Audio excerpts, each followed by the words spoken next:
Welcome to the Equinety Podcast, where horse owners just like you share their incredible equinety stories and how equinety is changing their horses' lives.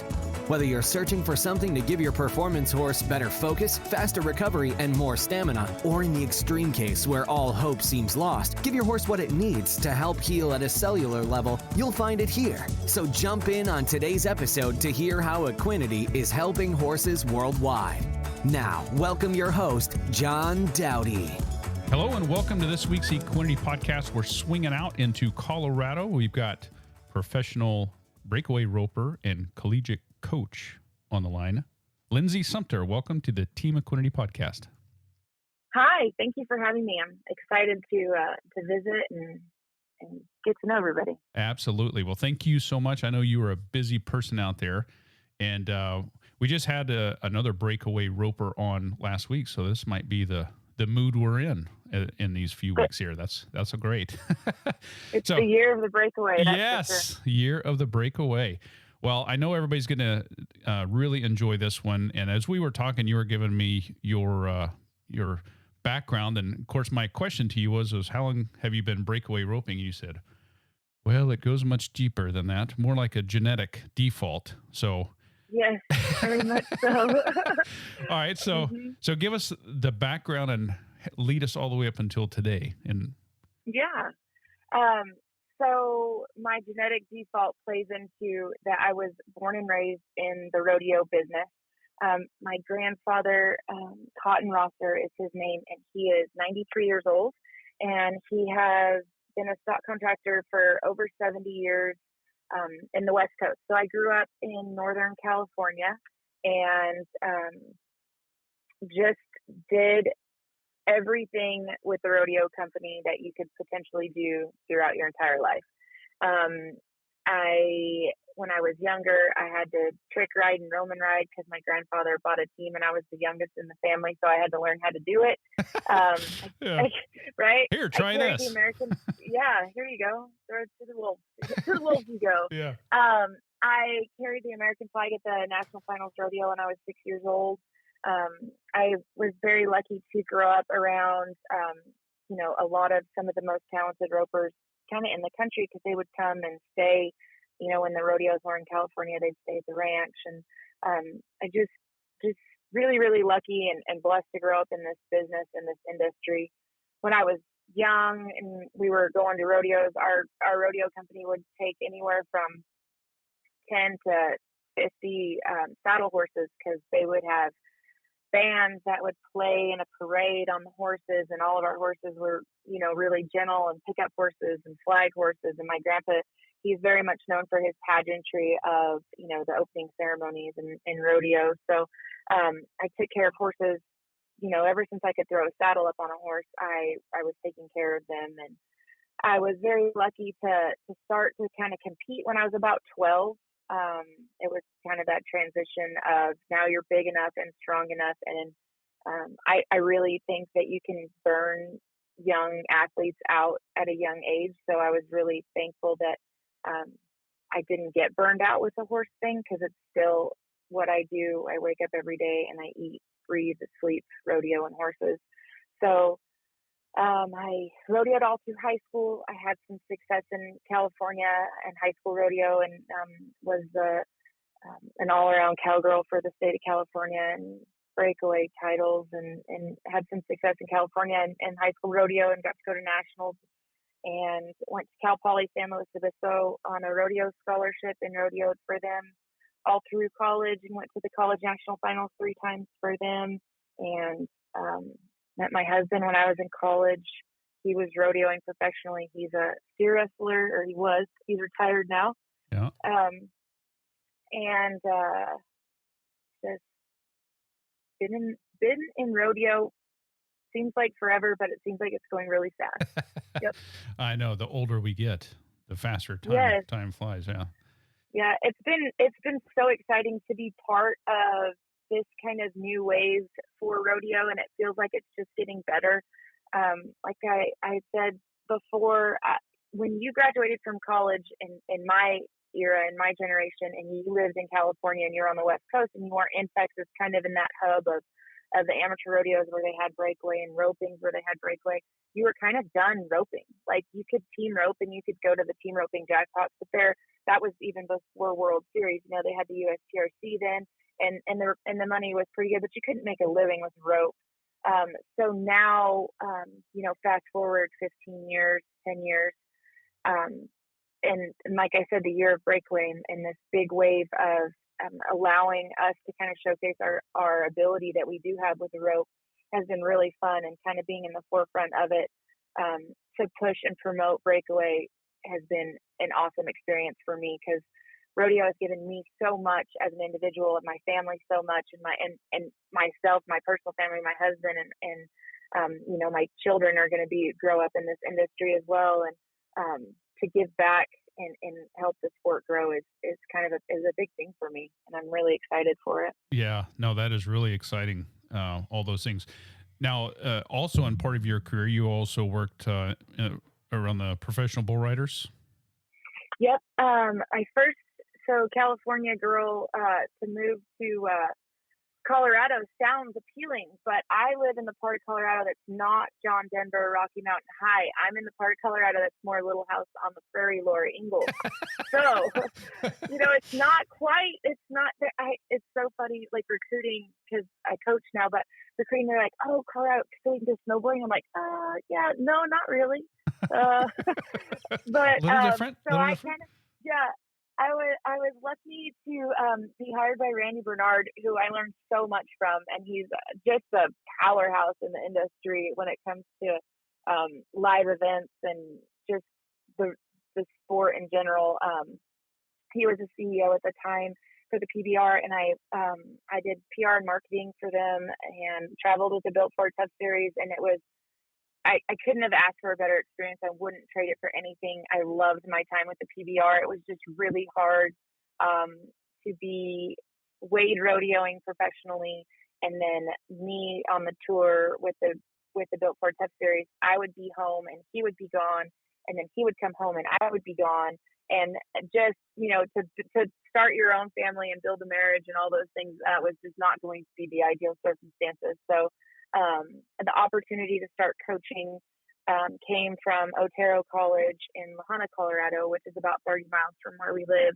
And they decided to start a program and took a chance on a girl as a female head coach for intercollegiate team is pretty challenging.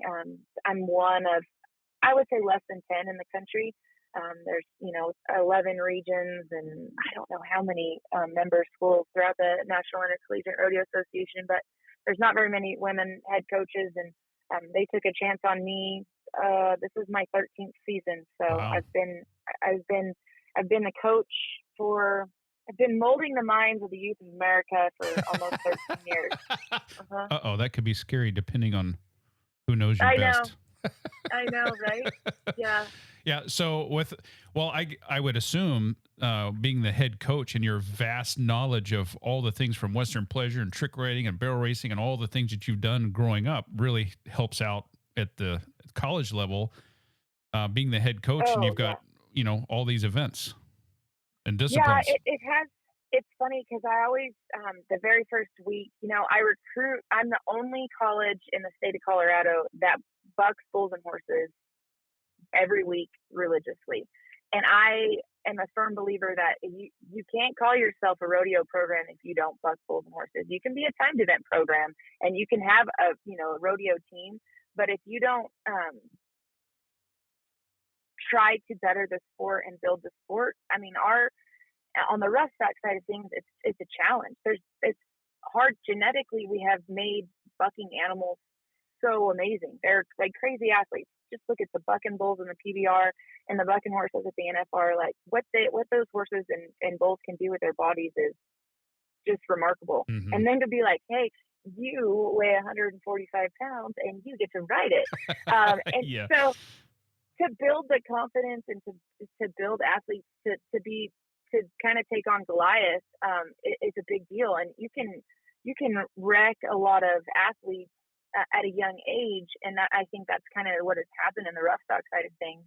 To not have animals for them to either practice on or to have animals that are maybe too high a caliber for them. So I really kind of pride myself in taking on the student athlete that maybe isn't the most elite, even on the timed event things as well. But in the rough stock side of things, just give them that opportunity, because it's just like jumping or, dressage. If you don't practice, then you have a hard time when you do get to compete, when you get to that competition.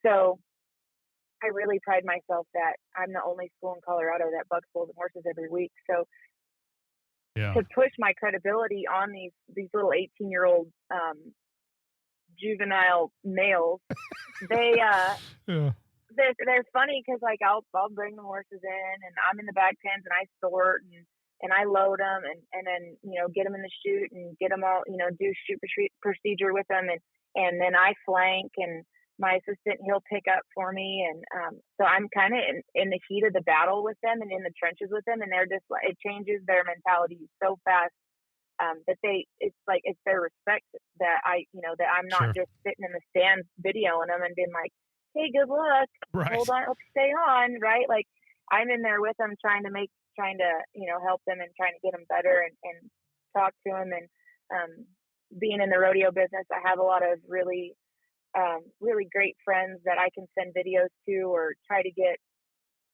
just advice to give to a bareback rider or a bronc rider or even a bull rider. So I'm pretty lucky, and it's been a great experience. And I honestly never thought I would coach this long. I don't know why. I just kind of figured if I was old enough to be their mother, I wouldn't coach. and then here it is. I'm like older than some of their moms. I'm like, shoot, that's not really what I was expecting. Yeah. Well, now I have to ask you this question, because I remember when I was 18 and felt like I was Superman. Have you had anybody, these young bucks that have never done any rough stock and come out and said, yeah, I think I'm going to try that? Oh yeah. Oh, big time. And how does that work for them? They do pretty good? So then it just depends. Like, that's what I'm saying. Like, I try to get animals that will allow somebody like that to get on. So maybe a bucking horse is maybe a little older, or maybe not quite that, higher caliber bucking horse that could go to a rodeo that'll help teach. Nice. But yeah, I really that's the only way that the sport is going to be sustained is to have athletes. I mean, really, if the athletes aren't there, then there is no rodeo. Yeah, that's right. I really like to try to build up as many as we can, especially in the rough stock side of things. It's weird, but I've had more success in the rough stock, on a regional status, athletes making the college finals in the rough stock side of things than I have in the timed event. When I've had timed event cowboys make the national finals rodeo, but they couldn't make the college finals. But my rough stock guys make the college finals. So I'm like, well, let's just keep recruiting rough stock guys. I'm good with it. No big deal. Yeah, that is great. Wow. Yeah. Well, that is pretty darn impressive, I will say. Well, thank you. Yeah. It's sometimes I'm not sure if you were here every day that you would find it very impressive. But, yeah. Well, hey. So this kind of leads us into, with your, vast knowledge and career, and you have your education's kind of around animal science. Was that correct? Yeah. I have an agriculture science degree. I initially, just like every college kid, I was going to go to law school and become an agriculture lobbyist. That was kind of what I was game planning. And then it changed like 5 times in the midst of being at Cal Poly and getting my undergrad. But I have an agriculture science degree, and my concentration is animal science, and I have a minor in ag communications. So I have the gift of gab a little bit. Yeah, no, that's great. So being brought up around horses, and I'm sure lots of supplements and different things. What has been your just your mindset on supplements as a whole? And then how does that segue and lead into how you found out about Equinety? Yeah. Supplements as a whole, I really I don't like a lot of sugary supplements. I never have. We had a paint horse stud that my family, we were big into paint horses growing up. and he must have had a hint of like PSSM that he would genetically pass on to his colts, because a lot of those horses would tie up. So if you had them on a high sugar, say like just sweet feed, they were not healthy when we were at the rodeos, because pickup horses are in there going 90 miles an hour for the whole like time for the bareback riding and the whole bronc riding, and a lot of running. And I could really see a difference in those horses if we would go to rodeos and there would be maybe they were very resilient animals, actually, those horses they get used at rodeos, because a lot of times their feed changes, because we'll go to Utah and the rodeo committee would have a load of hay there, and it would be, sometimes very great alfalfa, and that's pretty potent. And sometimes it wouldn't be very good. Sometimes it would be hay that was baled on the side of the highway, and that is not a lie. Yeah. So you would have to supplement a little bit, in between. But I could see a lot with when they were on any sort of like sweet feed and high sugar. So I'm really into that kind of long-standing carbohydrate, low sugar, stabilized rice brand with Renew Gold. And then when I purchased the Breakaway horse that I have now, he had some feet issues, probably the start of Navicular, and I was kind of doing some research, and Equinety came up, and so when I got him, I kind of started him on it, and just to see on the cellular regrowth and like how it made him feel, and I could see a difference in him in the first 2 weeks. And kind of what I had said before is, when I look at what's in Equinety, it's nothing that I'm not taking for myself. And so stuff that makes me feel good, I know that it's going to make them feel good. And there isn't that filler of a bunch of, sugars and all that. Yeah. Unnecessary things, fillers. Unnecessary. Yes. So, it's kind of, it's important to me that what I'm putting into them is kind of the same that I would do for myself. Sure. I let horses be horses. My husband had a lot of success with steer wrestling horses, and had 3 different times won AQHA Horse of the Year with 2 different horses, and they all are horses. They run in a herd. They get turned out during the day or at night, and they're in a pen during the day. And so we treat them kind of in their almost natural type habitat, to try to keep where you don't have to do all that too much extra stuff. The horses that are on the road are going to get, the supplementation, because they're not out in the pastures and getting kind of that grass and all the other things that they do. Right. So with the pre-navicular, what you were thinking was the pre-navicular, you started seeing changes within a couple of weeks. How long have you been using the Equinety Horse Excel on this horse? I bought him in 2019. He's been on it since then. And how's he doing now? He's good. I mean, he's my number one. He's the horse that I ride everywhere that I go. He'd be the sorrel kind of strip face horse that, like, I just took him to Vegas to the Women's World Championship. He's been to bless his heart. I kind of threw him to the wolves. I sold a really nice mare to Sawyer Gilbert. She's actually riding at the NFR this year, which is pretty cool. Yeah. I have 2 horses on a sidetrack. I have 2 horses that I've had hand in training that'll be ridden at the NFR this year. Nice. And I'm pretty excited about that. Yeah. And I sold that mare to Sawyer, and I had this horse, and I had just kind of started him. He went to one rodeo, and his very first rodeo, like kind of major rodeo, I took him to Cheyenne, and we made it through all the progressives and made the short round on him. And it was like his second rodeo in 2019. And then we had the awesome COVID vacation. Yeah, right. Right. So then we had COVID vacation, and he didn't really get to go to a lot of places. So he's not green, but he's just a boss. Like, he has been easy from day one to start and train. And, his feet and condition aside, he's a gamer, and I'm just lucky to have him. And so anything that I was kind of, and you get to that point when you have a horse like that, you're to the point where you're like, I'll do whatever it takes to keep him sound and healthy and happy. And Equinety has been that product. That's awesome. Now, we're going to talk about one other horse here, but before we do that, for anybody that's tuning in, maybe you've just come across the Equinety product, you're wondering what it is, how does it do so much in this tiny little scoop? So I'll tell you a little bit about it. It's 100% pure amino acids, and we're talking about the Equinety Horse Excel. There's no fillers, no sugars, no starches, and there's no loading dose. So the little tiny scoop, which is 5.2 grams, about like a teaspoon, that's all you give them. Just one scoop a day is perfectly fine. If you're working the horse or performance horse, training hard, we'd recommend a scoop in the morning and a scoop in the evening. That's just going to help with faster recovery and stamina.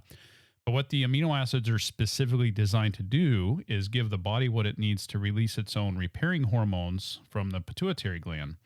And when this happens, the body can send its own hormones to its own problem areas. And so that's what makes it so unique, is it doesn't classify as a specific horse supplement. In other words, it's not a, quote, hoof supplement or joint supplement or muscle builder or shiny coat. We're letting the body kind of figure out what it needs and send its own repairing hormones to its own problem areas. So you could have 50 horses with 50 different things going on, and it's going to customize to each one. And at the same time, there's going to be commonalities, the stronger, healthier, faster growing hooves, the body composition, the shiny coat, and all of those things, the, better demeanor, and they haul better. Just the recovery and the stamina and the focus, it just kind of helps balance from the inside out would be the best way to describe that. Or all those outside of the Navicular, are some of those the things that you've kind of noticed as well? Oh, 100%. Yeah. It's when he's on the road, you would think, because I've hauled him, like he's been a lot of places. Because like I said, I'm out in the middle of the prairie, and it takes a minute to get everywhere. Yeah. So, he's in the truck and going down the road, and I give it to him when I haul him, and I never have that like, oh man, today's not a good day for him. Knock on wood, I don't have that experience, and it really is because he's kind of fixing himself in his own right. Yeah. With Equinety. Yeah. Well, the second product we have is the Equinety Ultimate OEC, and that's a flaxseed-based omega-3 oil. It's got 1,000 IUs of natural cold-pressed vitamin E and colloidal silver all in one. And we brought that out with the help of Dr. Zach Brugan, and it's serving two purposes. One, it works in combination with those amino acids. The amino acids, think of the amino acids as giving the body what it needs to help repair at the cellular level. The Ultimate OEC is giving those repaired cells some nutrition, but it also serves as a really powerful antioxidant, which helps reduce inflammation and things like that. So the combination, which I know you've been using, the combination is really powerful. And again, there's no fillers and sugars or anything like that. It's just high top shelf quality ingredients. So with all that being said, this leads us into another horse, which had EPM problems. Give us the roundabout on this one. Yeah, I had I guess it'd be a client send me a horse, and body, physical condition wasn't very good when he got here. He was thin, top line was very diminished, and I just never felt like the horse was healthy. When you'd ride him, he never lost a hind end. He never, had the true like trip or anything like that from EPM, but I just never felt like he was healthy. And I call the person, and I'm like, hey, I think there's something wrong. Oh no, we checked in for ulcers, and we did an ulcer treatment, and it's not that, and he's just a hard keeper. I'm like, no, there's something else going on. So I had blood work drawn, and he did have EPM. So I went through the EPM protocol, and the horse just hasn't picked up until I started him on Equinety and the omega supplement. I should send you some before and after. He's still not where I want him to be. Condition wise, I like things fat and sassy personally. Yep. I like big fat. I like fat things. I always tell people that's why I married a bulldog. I like big things. So, but he's, condition wise, he's gaining weight. He's getting his top line back. His coat looks healthier. He just looks like he's doing better. Like he just, when you can tell when a horse isn't feeling well, you can kind of see it in their eye and their expression. Mm-hmm. And, he's just kind of barely starting to pick up. I stopped riding him. I stopped everything altogether to try to get him to kind of just get healthy again. And it's really helped in the last 30 days for sure, just to get him kind of to pick up, sure. Gain some weight and look better and get some kind of meat on the bones a little bit. Right. Yeah. And that's a great thing too with this Equinety Horse Excel, the combination with that and OEC. But, if you just have to choose one over the other, the amino acids in the Equinety Horse Excel, the great thing about these products is there's not any negative side effects to any other medications or supplements or feeds or anything else. As a matter of fact, we recommend not changing anything you're doing and just add a scoop of the Horse Excel right to it. That way you're only changing one element and it goes right to work within hours. And the vast majority of people are seeing changes in as little as a few days when it comes to horses that have a lot of stress, anxiety, or a bit spooky. We've seen demeanor changes in as little as a couple of days. You get into the week to 2 weeks, faster recovery, more stamina. They just feel better under saddle. You get into the 30-day mark, softer, shinier coat. They're starting to fill out. Just their overall demeanor and well-being is changing, all for the better. Yeah, but with that horse, I definitely saw it in that 30-day mark. I just think I think that he had EPM taking over his body for so long. Mm-hmm. I think that my guess is that because he's like, oh, he's been a hard keeper for the last couple of years, and I'm like, oh gosh, okay, Yeah. Yeah. How did and not everybody maybe has the intuition that I've just been around so many horses, and that's kind of with the upbringing and just being able to read animals and being around student athletes horses when I'm like, hey, there's something wrong. Like we need to take care of something, or do you not feel that? Like, can you feel? There's a lot of things that you can see and feel that horses will tell you before they ever even move their body. And so for sure for him, the last 30, now that he's been on both products for 30 days, like I can totally see a difference and pick up. And it is pretty amazing how fast you can see a change. Yeah, it's we are definitely blessed, and going on 8 years on the market with the Horse Excel. We've been on almost 2 years now with the Ultimate OEC, and definitely blessed for sure. It's been awesome, and it's one reason why we do these podcasts to help get these stories out there. So we talk to people in all walks of life and doing different things, and even from your standpoint, where you're just letting those horses be horses, and it's just amazing. And so we really appreciate you taking the time. I know you're a busy gal. And so Linsay Sumpter out of Colorado, thank you so much for taking the time to share your stories here on the Team Equinety Podcast. Thank you so much for having me. I really appreciate, and thanks for making such a great product. And it's just been great to use. You bet. All right. Thank you. Bye-bye. That's all for this episode of the Equinety Podcast. For more information on purchasing Equinety, be sure to visit our website at teamequinety.com, where you'll also find product information as well as more testimonials on how others have seen amazing results by implementing Equinety into their horse's supplement regime. We'll have more stories on how Equinety is helping horses worldwide right here on a future episode of the Equinety Podcast.